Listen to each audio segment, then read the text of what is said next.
Hello, and welcome to an AFR and FDH collab, where today we are starting something very exciting. We've been looking forward to this for years, for quite a while. We didn't think we were going to get it. But today, myself, Rick Morris, come to you to break down Justified, City Primeval.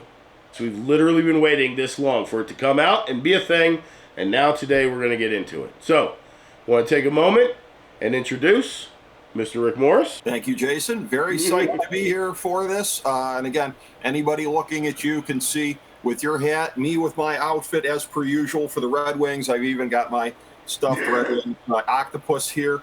It's a Detroit theme, so we're dressing for the occasion. At least that's what I say as an excuse to dress in Red Wings paraphernalia, which I do all the time. I was going to say, I don't know that we need to give you an excuse for that, but that's true. Yes. I do enjoy that we took that direction, and that will be an ongoing theme throughout. And I know we're going to make the Justified fans happy as we did, covering Season 5 and Season 6 in 2014 and 2015 in the FDH Lounge. We did those in real time. We're doing our own analysis here in real time of episodes 1 and 2 of City Primeval. And again, there's nothing quite like the immediacy of the post-game show, so to speak. This is one of the things we first envisioned with the start of the FDH Lounge back in 2007. We were talking about this, about possibly doing some TV events and live analysis. The entire premise of the FDH Lounge was to do that, was to treat everything like we analyze sports. And you're doing an excellent job with that with the AFR brand as well. So it's great to be able to come together again, put the band back together, break down Justified. It's been way too long, buddy. They should have brought this to us earlier. Oh, absolutely. And I have to, we can't go any further without me mentioning this. And this is probably true for anyone in Rick Morris's immediate circle. When Rick Morris recommends a show, watch it. Because Rick, yes, you were hitting me for Justified for, I believe, at least 2 seasons, maybe 3. And I just kept, I was doing what everybody else was doing. You read the synopsis and you're like, U.S. Marshal in Kentucky, backwoods hollers, just in my thing. Justified, not what we're about to do, but the original series, I still, in 2023, say is one of the top 5 best all-around dramas to come out in the last 20 years, at minimum. We can have an argument or discussion about where it falls in line with things like, The Wire and Sopranos and stuff like that. But even it's right after that. If we want to accept that there are 3 or 4 shows that are everyone's top 5, Justified is right after that. And we're going to get into some of the differences, because there are differences. But this absolutely is something that we've both been very excited about, waiting for a very long time. Yes. So very excited to bring this to you. And like you mentioned, Rick, we are going to try to do this as consistently to the post-game vibe as possible. That's why, I hate to do it to you, but it's why it's 1 o'clock in the morning where you are and you're doing this. So, well, why FX did it this way, I have no idea. I mean, the business model appears to be they're acting like, we're getting a sneak preview of a Hulu show that's going up tomorrow. It's like 12:30 in the East. Like what is this, Monday Night Football circa 2006? I don't understand what we're doing. And by the way, too, as far as the roots of you watching Justified, it's mildly kind of depressing that we still have to kayfabe what this is a part of years later, but I don't think we're going to have to kayfabe it for too much longer.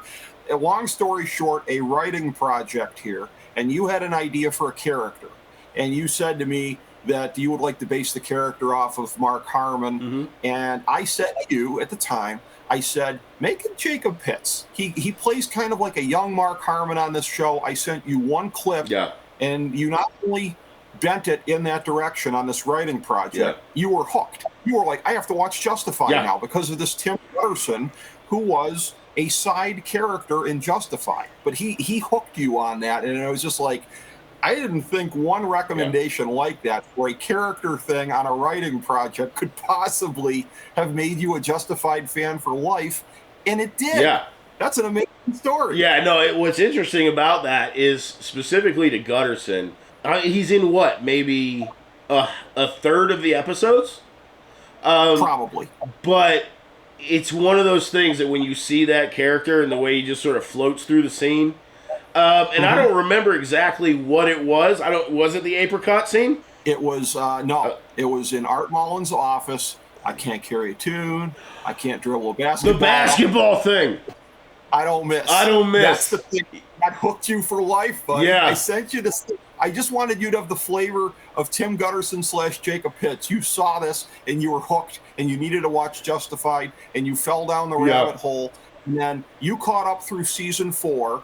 And then I was like, hey, when it comes back, let's be doing this. And you came up with the idea of, we're going to do it. Let's go live. Let's do it right afterwards. Well, we recorded live anyways. So we're recording live now. And yeah, I mean, it was a beautiful thing. We went through it, and it's a thing where, and as we go through and we break this down, I mean, we admittedly are very big fanboys, but it's a thing where I think at the time with season 5, there were some analysis pieces out there that we took issue with because of the nature of the harshness. But I mean, and clearly in retrospect, season 5, that's the one everybody kind of puts at the bottom of their season lists for Justified. We hope that season 6 would get better. I think it was arguably the best. To me, it's between 6 and 4. But and I think 2 is very close behind. But it's a thing where we're not going to be afraid, we're not going to be fearful of elements of this, of mentioning that. There's fanboy shows that will and that won't do that. And we're not going to be ones that shy away from that. And we're not going to be gratuitous, I don't think, because we're not bashers. We love the franchise, but sometimes you point out things in the betterment of hopefully the franchise taking a better direction in the next episode or the next stretch or whatever the case may be.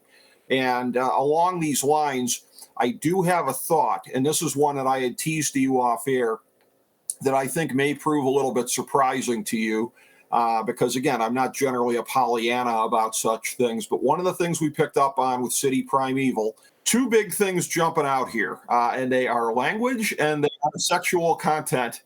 And as far as the sex scene that we saw relatively early on in the pilot, and the language that consistently has gone in there. Now, as you said to me off air, it wasn't Raylan himself dropping F-bombs, which would be a little bit jarring. The only concern that I have, and it's pretty clear this is going to be the case probably throughout the rest of the season. We're already a quarter of the way through the season, if you can believe it. It's 8 episodes. We've seen 2 now.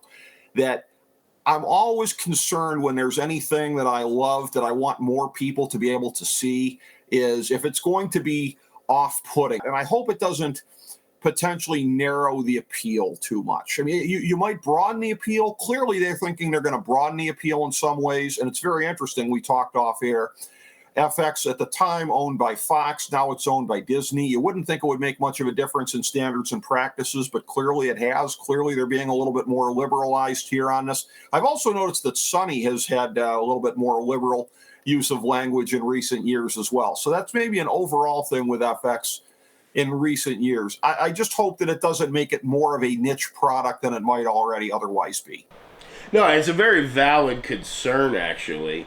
There's a balance to be struck there, right? Yeah. And the problem is, and I've got a great analogy that's not going to make any sense. Okay. You ready? Mm-hmm.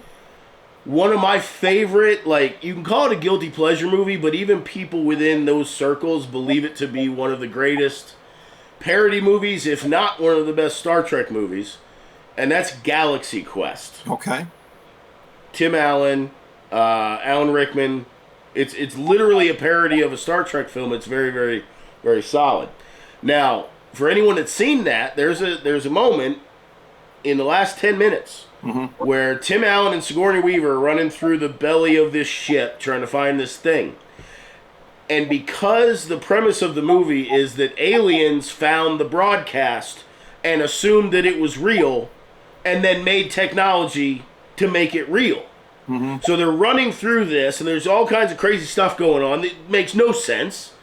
And Sigourney Weaver says, why is all this here? Why are we doing this? And literally drops an F-bomb.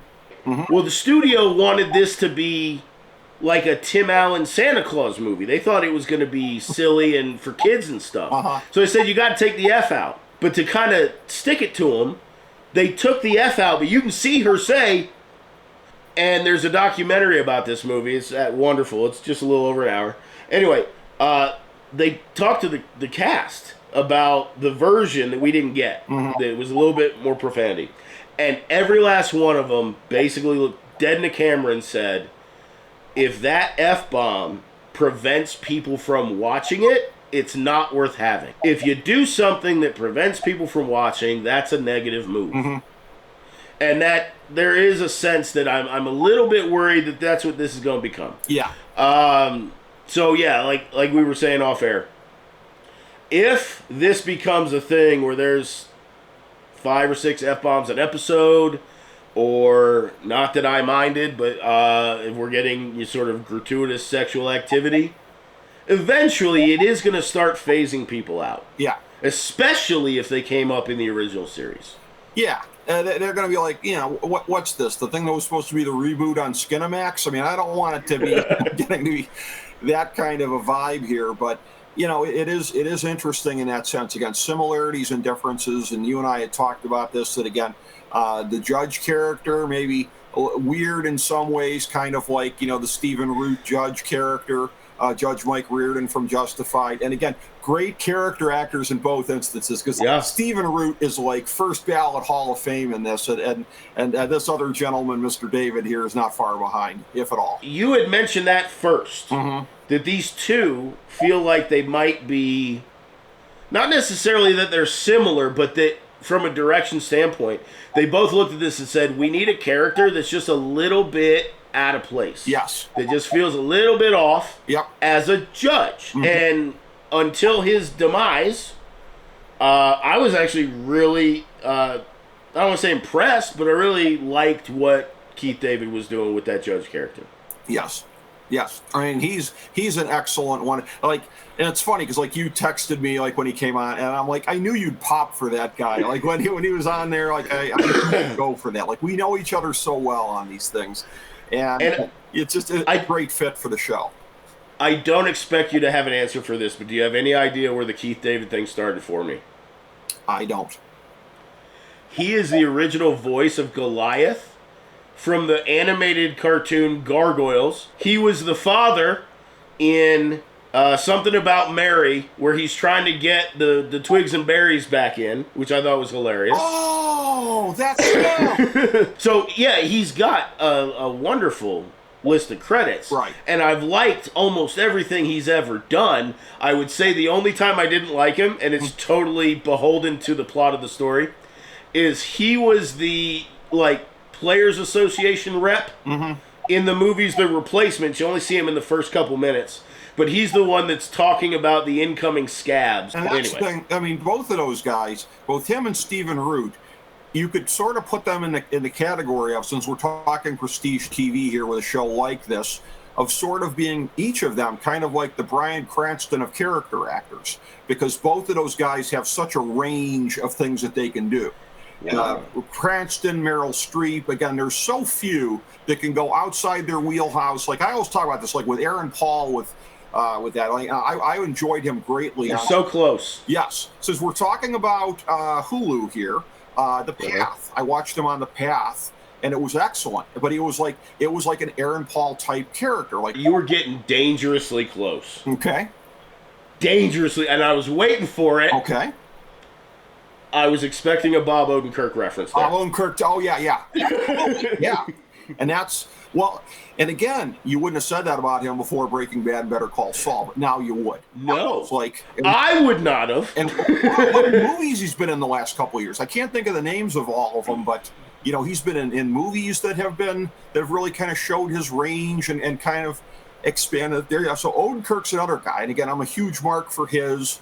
As somebody from that franchise, and to see these guys in the universe of Justified is quite a thing. As it is to see Timothy Oliphant's real life daughter playing his daughter in her cinematic debut. I know you were kind of blown away when I mentioned that to you before we started watching, and it's a thing where I've already read one review. I was glancing at a review while the setup was being done here, and there was, I think it was on IGN.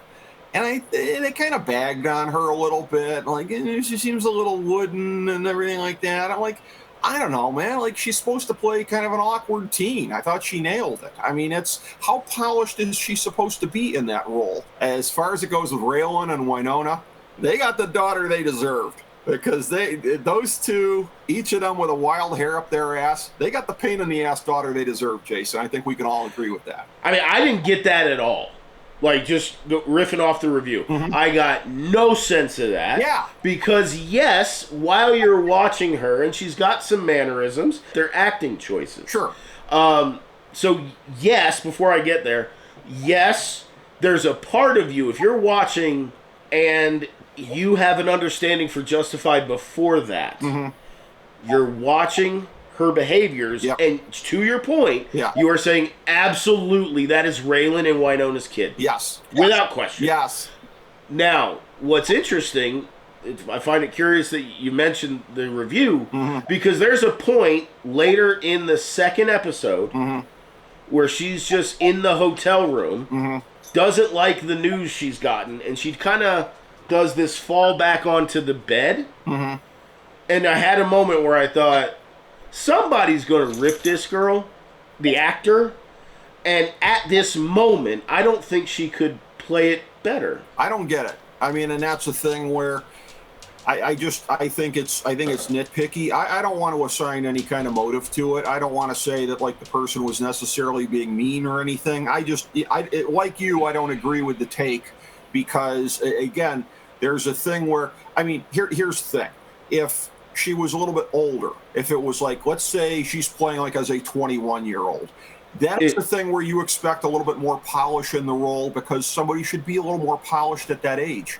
She's playing a somewhat awkward teenager and somebody who's, kind of a smart ass and everything like that. Like, are we really going to say that, like, are you supposed to play Meryl Streep at that age? Because if you are, you're not nailing the role right. You're not nailing the character. I mean, that's better to play an awkward teen than somebody that's a teen in real life and may or may not be awkward, or probably at least knows people who are, or could get coached on it. So I didn't agree with that part of it. And it's as far as like you could picture, both of the parents here when you look at her and some of the trouble they got into, you can absolutely picture that. If Timothy Oliphant's daughter is playing sort of, as we're talking about characters that are sort of a similar vein, if she was supposed to play an Ava type, who's in her mid-20s, then it should be done differently. Yes. But the one part that really got me with the daughter and the relationship, and there's a part of me that has got to believe that what we saw is the result of the chemistry when father and daughter are acting in the same space. But when, and again, we're talking about the second episode now, when Clemens is sitting with his daughter, and Raylan knows this is not good. Yeah. And he basically says, okay, I need you to leave and go to the hotel room now. There's a look that Raylan gives her that is so beautiful, such a good acting stroke. Yeah. Part of me thinks little Oliphant has gotten that look before in real life. Yes. Yeah. So that just added to the whole, not the mystery because we know who she is, but just that dynamic that you believe 100% that that's Raylan's daughter. Yeah. Period. And then Clement, when he was when they were outside the hotel and he made the crack about if we were in Kentucky, I'd be tapping that ass right now. Well, it could have been a little method acting on those punches. Oh, yeah, absolutely. That is something that goes back to Justified. Yep. Is there are moments like when Constable Patton Oswalt has been messed up because he let the bad guys go to town because he wasn't going to roll over on Raylan. When Raylan figures that out, there's a moment where you believe in your soul that Raylan Givens is altered by the news he just heard. Again, as we're talking about similarities, there are things here that cross over a little bit, and it's fantastic. Right. But I will say that, and this is, have you seen John Wick? I haven't. So the references are lost on me. I don't Okay. know the franchise. You don't need to watch it. I do think that when you get some free time, you might want to binge the whole movie series. Okay. This is another movie where people told me you got to watch it. You got to watch it, and I'm like, it's Keanu Reeves killing people. Like, how great is that? It's actually pretty freaking great. When Clement says the Kentucky bit about your daughter and the age and tapping that ass, my immediate thought was, you are threatening John Wick's dog right now. So if you're going to attack Raylan Givens' daughter, or God forbid if Winona or somebody else comes up in the mix, I'm going to have the same feeling every time. Right. Raylan is going to go roughshod over whoever is threatening his daughter. The real 50,000-foot view here is bad guy who comes along, kills the judge that they were investigating the previous attack on, and now all this other stuff that he's done is potentially going to be coming to light, and then he's there at the end of the episode. So some of the previews that I've read about here, the non-spoiler blurbs that some of the various media outlets have put out, have basically said this is your sort of counterpoint for Boyd Crowder, and that you can see in this some similarities as far as the sort of native genius that the guy has in some ways, or maybe recklessness in other ways. But I think what this is meant to be is not necessarily an alternate universe Boyd, but a Boyd who is devoid of, because again, what's the term? And I used it in the recent spoiler-free review that I did of Justified for the FDH Lounge. The term, it's a cliche, but frenemy. I mean, Raylan would probably say more enemy than friend, and sure, probably heavier on that side of the equation. But what was the last line of the Justified series? We dug coal together. And that was the heart of the relationship between those two. Again, they grew up, their dads were, criminals, with the Crowder family kind of, employed Arlo and everything like that. But they were the kids that were coming up in the crime families. Boyd stuck with it. And Raylan left town and went on his own path with the Marshal Service. But I feel like this is a version of Boyd that is devoid of anything that, and again, as much as Raylan might, even if you put a gun to his head, might deny that there was any warmth towards Boyd, but that would be a lie, because there was always at least a little bit of, maybe the last season he didn't have to work too hard to hate the guy, but leading up to that, it was always at least a little bit conflicted, right? This is just like if you had a Boyd Crowder and they were just like arch enemies, and it was Superman and Lex Luthor, and it was one of those kind of deals. And it's a thing where this guy is different enough from Boyd that I'm having a hard time picturing here, and I feel like I could go either way on this. I'm going to ask you what you think, and I'll go with whatever you think. All right, this is an intriguing what-if scenario. If Boyd and this guy ever crossed paths, and he saw this guy menacing Raylan's daughter, I think Boyd might have had a little bit more fondness for Raylan than vice versa. I'm not getting carried away here and saying that he loved him like a brother or anything. What do you think? I don't think Boyd asks a question. I think he straight up pummels that dude's face on spec just because he knows who the daughter is. Okay. There was a sense, and a little bit more Boyd for Raylan than Raylan for Boyd. Mm-hmm. But I definitely get the sense that in that moment, Boyd would have saw it as his responsibility to at least squash that out and ask questions later. I don't think he sees that and keeps walking. Yeah, and that's what I'm thinking. It's the daughter of the guy he dug coal with. You ever watch Bullet? I mean, it's an amazing movie. From the 70s? 1968, baby. Yeah, okay. Yeah. It's been a while. Okay. But it's one of those things where, and I got a sense in watching this, and it's one of the things that just really impresses me about a project when I see this. It feels like you're watching one story, and then after that attack, another story's playing out. And I just really admired the ability to make the viewer, maybe it was just that I got so sucked into what the story was. The same thing kind of hit me here, because when Clement, he's tailing the mark, and they're getting ready to, chase him and whatever would have happened to him subsequently. And the thing with the judge, when he's coming out of the garage here, when he started following the judge, And it was just like, and at first I was puzzled as to why. And, you said off air, it must have just been, he must have figured this was another rich guy, another potential target, basically from the car. But it's like, it felt like they were telling one story, and then now this other thing happened. And it's like, and obviously that was the script, but it's like, that's the mark of a great project. When they can suck you in and they can make you believe it was supposed to go this way, and then something unexpected happened and they had to write it another way. It was just...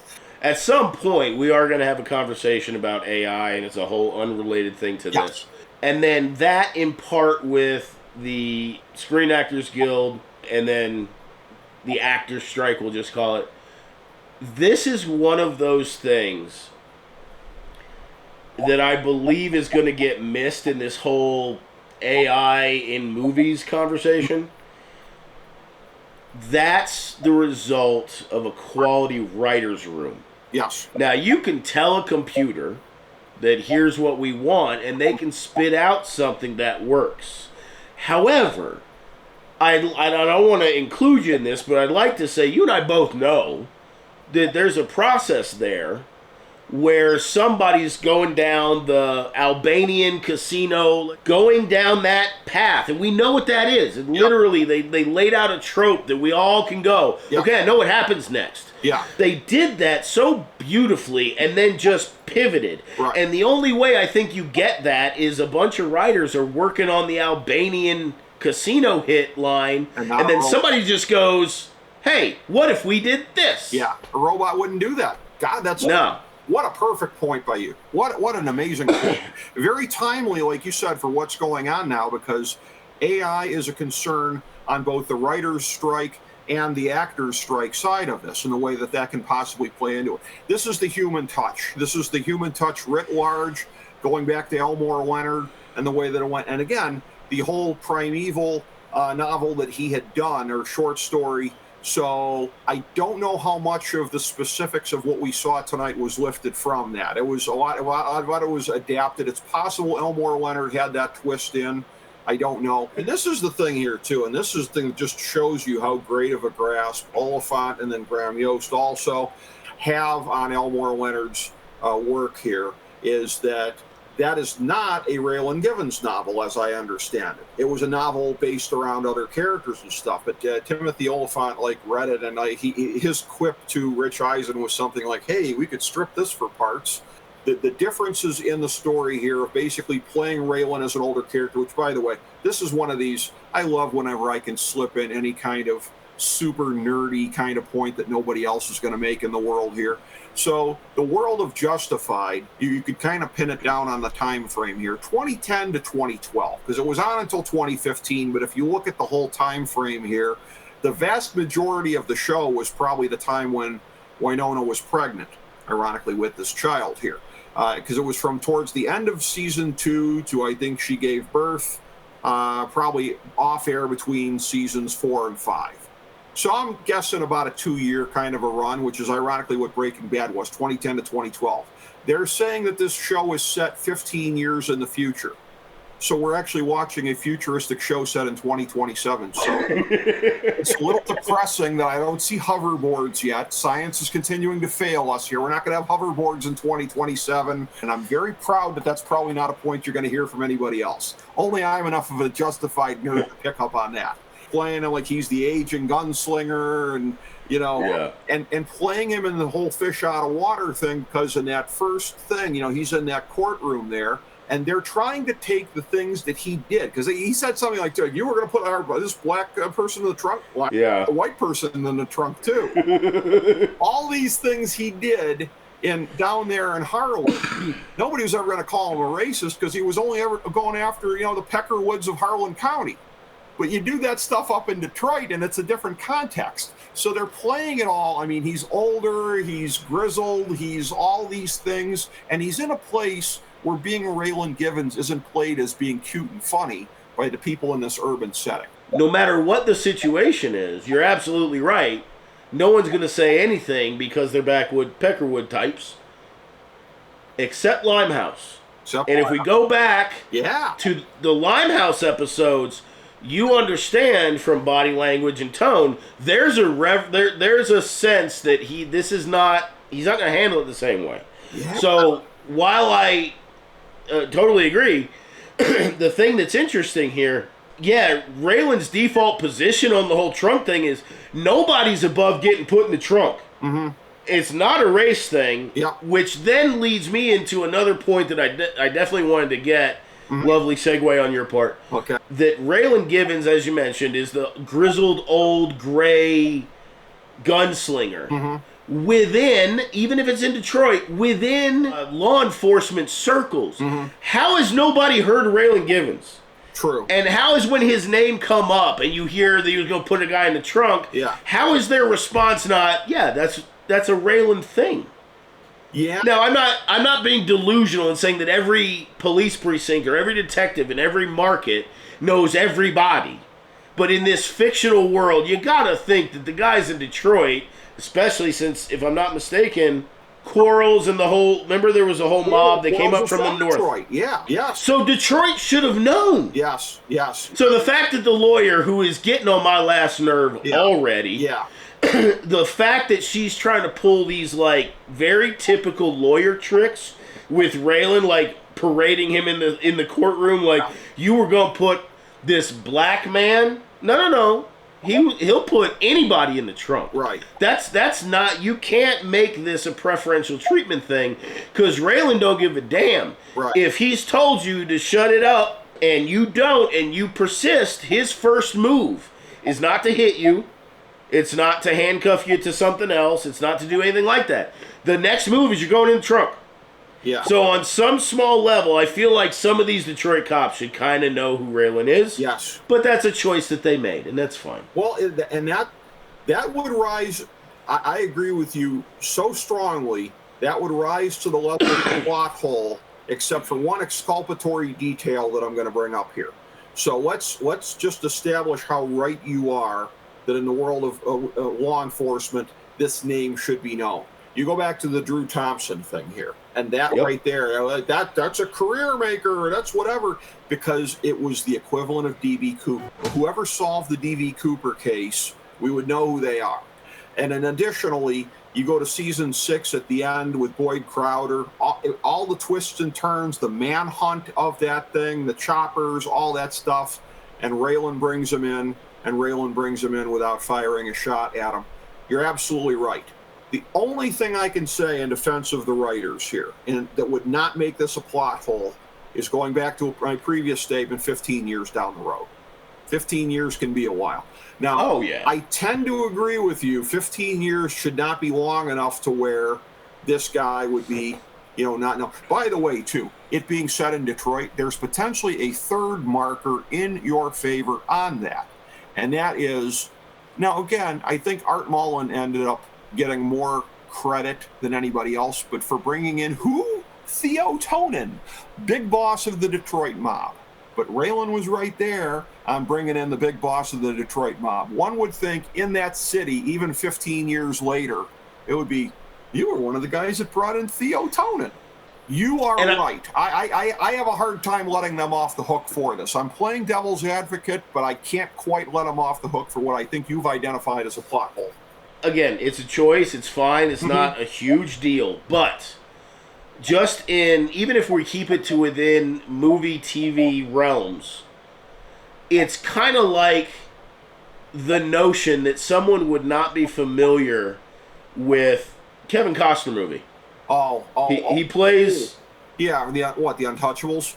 Yeah, the Untouchables. Elliot Ness. You have Elliot Ness. It's like having someone as big as Capone, maybe not that big, but a figure like Capone, and then having Elliot Ness come from somewhere that's not there.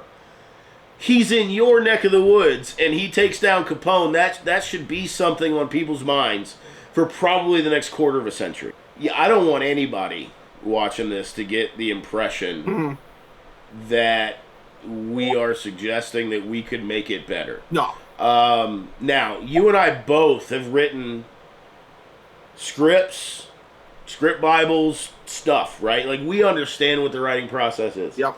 And by no means want to belittle what they've done here. I saw an interview with Kevin Smith one time where he was asked, when does he know when the script is done?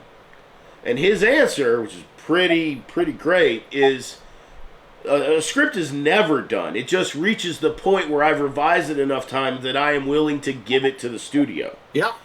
You ask a writer, there's no point where you can say, I'm done revising. There's always a revision to do. Yep. So, yeah, if the writers of this show were to spend 10 years on it, you know, maybe these are questions that they would have addressed, or they would have come to the conclusion, we're doing it this way for a reason. Right. And there's a very, very good possibility. We just haven't seen what the reason is yet. 6 episodes to go. Right. Yeah. Yeah, and so I don't want anyone to get confused and say we're nitpicking this or saying that we could do it better. Although, if you were going to take two people who have script writing experience and have an affection for Justified, I'd like to think we'd do a decent job. But by no means would we put ourselves ahead of the writers in that room. With all due humility, I'd like to stick our hands in the air and volunteer to be in the room for if they do another limited series here. And that would be awesome. Go. I wouldn't say that. But. I'd like to wait till the strike is over. Exactly. I don't want to end a career that hasn't even gotten going yet in that realm. Right? Yeah. By the way, and I guess it's been taken down now, but the real scary Ron Perlman video, I'm sure you heard that over the weekend. Did you get a chance to see it first? Oh, yeah. There are a lot of people in the world that would frighten me on some level. Yes. And then there are people that I don't ever want to be on the wrong side of. I watched that video 3 times before I figured out what he was talking about. Yep. Once I figured out who he was talking about, I went, remind me to never piss off Ron Perlman. That is a person I do not want angry with me about anything. Nothing could happen, and I'm still losing sleep for a month if I'm Bob Iger. I got secondhand fear. I wasn't the one being threatened, and I was like, I just about pissed myself. I mean, look, thank God Justified City Primeval was in the can before this thing happened, and we were able to see this. Technically, the fact that it was in the can and ready to go before the strike, that seems to be the consensus of where the line is, right? We aren't going to, you, me, anybody else that has any hopes of doing anything beyond the point you're at right now, no one in their right mind should be promoting anything that's yet to release. Yes. Seeing a lot of social media people out there getting excited because they're getting phone calls from producers. Yeah.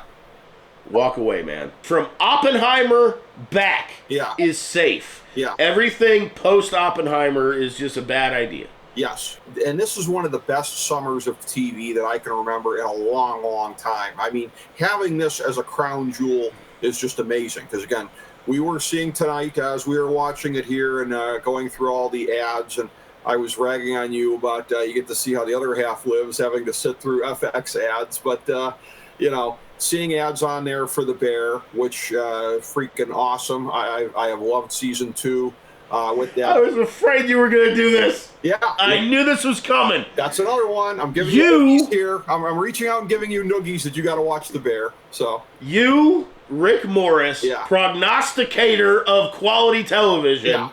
I freaking knew you were going to tell me that I had to watch the next show I've been avoiding. Because here's the thing. There are millions of people who swear by this show up and down. Yep. And every clip I've seen of it, again, just it like triggers this inner depression where it's like, how depressing is this show going to be? But so many people are glowing in its praise that I had. If you even mention it, it's like, okay, it's going on the list. Yeah, I mean, you got to be in the right headspace. So it's like if things are maybe not great in the world for you at a given moment, put it off. This is how I do. I cycle through things depending on how my mood is. But I thought we were going to get Shoresy season 2, but I was apparently wrong. Justified for you and me is probably higher on the level of, oh my God. Yeah. However, if Justified's the crown jewel. Yeah. And I'm not going to jump into Righteous Gemstones or what's the other show you love? Succession. It just ended recently, but yes. That's so, the summer. Yeah.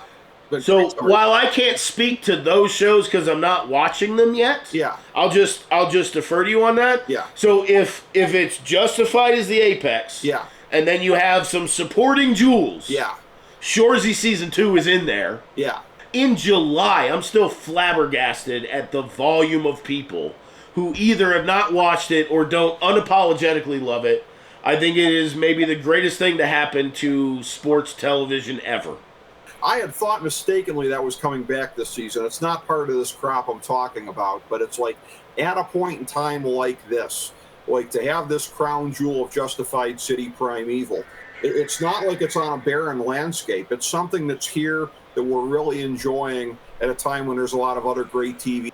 I do want to circle back because we got a couple more points on Justified. We got to go back, and I apologize in advance. It was one of those things where you look away at exactly the wrong time. Okay. And we're watching this thing together. I happened to get distracted for a second. My ears picked up Dewey, and then I hear you off in the distance yelling that it's Dewey Cox. Did we get a Dewey Cox reference and I missed it? Dewey Crow. She said that I'm sorry, Dewey Crow. And I yelled out Dewey Crow. So this is, yes. And the other real big sort of like just had me cackling in my seat here. Then later when he, again, zigs when he's supposed to zag, he's got the judge's assistant in the car with him. They drive a distance. She makes a break for it, and I hear off in the distance, you can't outrun a bullet. Can we please, for the love of all you find holy, can we please factor in, I don't care about endorphins, I don't care about stress levels, when is Hollywood, and if not, human people in general, going to realize you do not outrun a bullet, especially if your serpentining skills aren't on point. And all Game of Thrones fans out there will remember, Rickon, you have to serpentine. You can't run the straight line. So the moment she makes a break for it, it's like, you're dead. I just noticed the time. You are an absolute trooper for hanging in this late. So let's do a quick little rapid fire segment here real quick. What do you got in mind?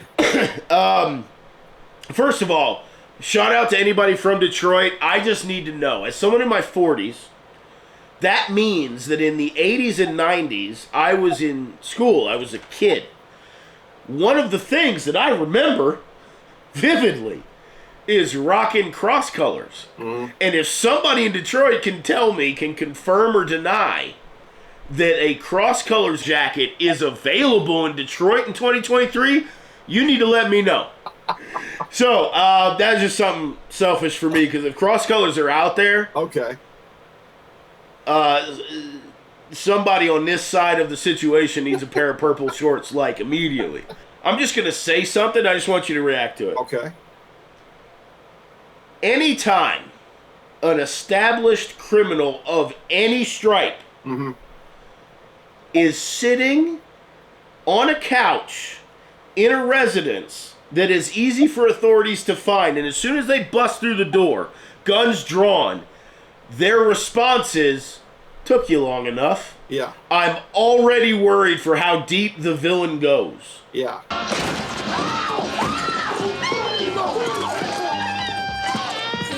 Hey, fellas, what took you so long? He may not be the greatest criminal of all time, but don't sleep on him, because there's something not right in his head. Well, if he's just sitting there waiting. In the Justified world, who did that put you in mind of immediately? That kind of a quip.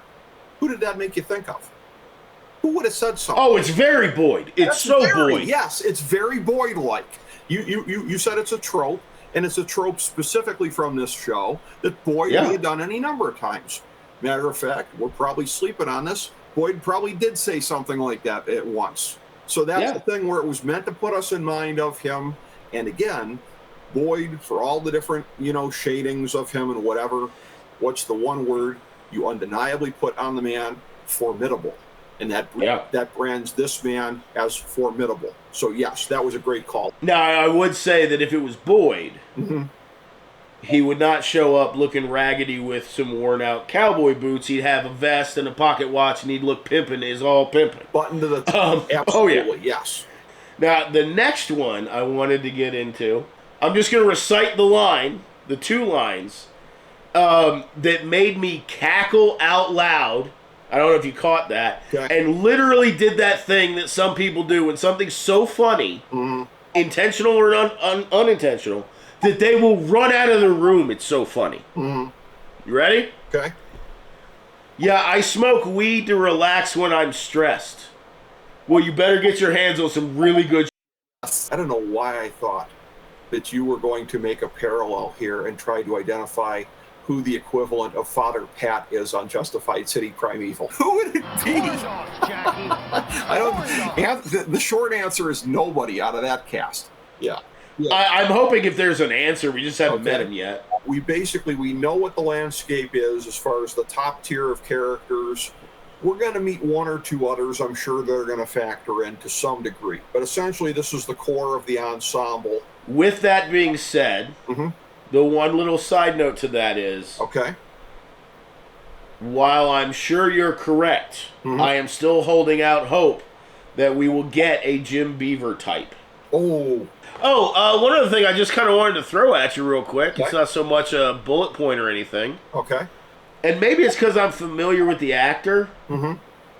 But I really like Sweetie. I'm just terrified of what's going to happen. He feels like, and I'm trying to, like, he doesn't have any of the menace of, say, Devil, but he feels like the doomed functionary, doesn't he? The doomed sidekick. I was going to say, Devil's probably the closest comparison, right?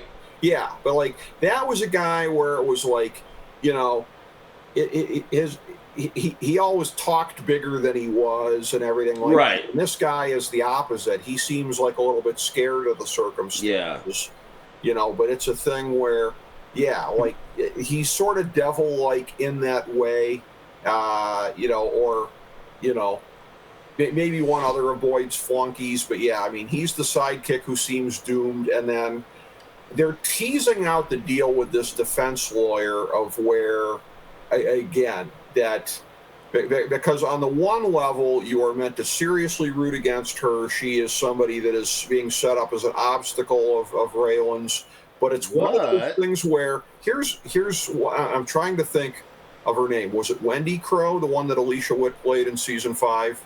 Yeah. Okay.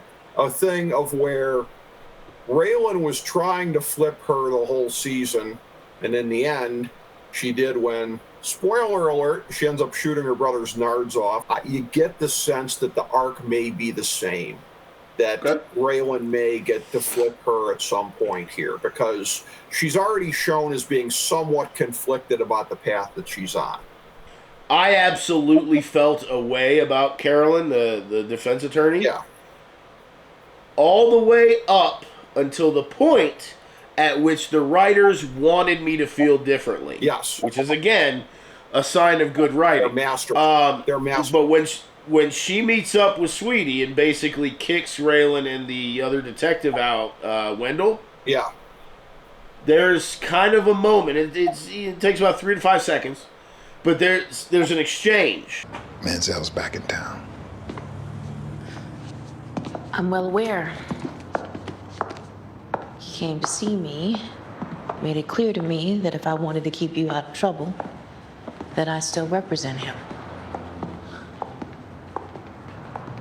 They're both reserved to the idea that, oh yeah, you should just move forward with that because this guy's crazy. Yeah. But you get the sense that, she's reluctant. This is, while I don't like her tactics and I think it's kind of cheap lawyer tricks. Yeah. I have a feeling in the next episode we're going to start to become... She won't be in our corner necessarily, but we're going to start feeling a little differently about her. And that, ladies and gentlemen, will conclude our Justified City Primeval episodes 1 and 2 review and reaction show. Now, we would like to invite you to come back to our respective channels each week, as we'll be covering this show every step of the way. And with that, Rick, any final thoughts you'd like to add? The entire Justified world, this is why I love talking about it with you, is that, again, you love to get in there in the weeds with me. You have the same approach to fandom I do, of the constructive thoughts here, and that, we're not homers. We're not blind homers shilling for it. but we have a love that is very pervasive of it, and it kind of oversets everything that we do of it. So a great approach to just be able to get on here every week, break it down, call it the way we see it. There's just nothing more to it than that. And we'll keep doing that. So thank you very much, Jason. If it hasn't been effectively conveyed to this point, anything Justified, spin-offs included, is a labor of love for us, and we genuinely enjoy bringing you this content. For now, we're wrapped on Justified City Primeval episode 1 and 2. We do hope to see you next time for episode 3 and the rest of this series. Thanks for watching. You guys have a wonderful day.